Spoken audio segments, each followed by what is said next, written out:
Hey there, it's Chris. So I have some nasty little gnats on this beautiful plant. I don't really notice them until I go to water it, and then I get a few little bugs flying around. Isn't it gorgeous? Someone gave this to me.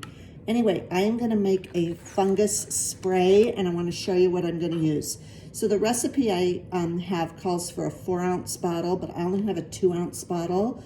So it calls for 3 drops of cedarwood, 3 drops of peppermint, and 3 drops of pink pepper. And I've already added the oils in here, so I'm just gonna add like 2 drops of each, and then it calls for a couple of drops of Castile soap. And of course you want to use unscented. So the oils are already in the bottle, and then I'm just gonna add, a couple of drops of the soap. That might be a little bit too much, but we're gonna try it.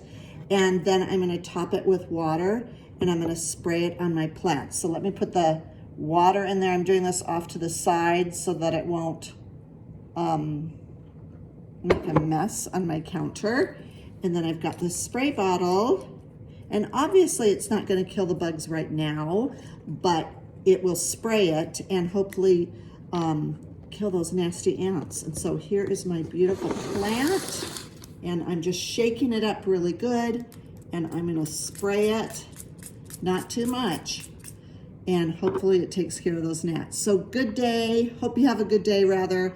Hope this helps. Again, this is 3 drops of pink pepper, 3 drops of cedarwood, and 3 drops of peppermint, and 2 drops of Castile soap in a 4-ounce spray bottle, topped with water. Have a good one. Bye-bye.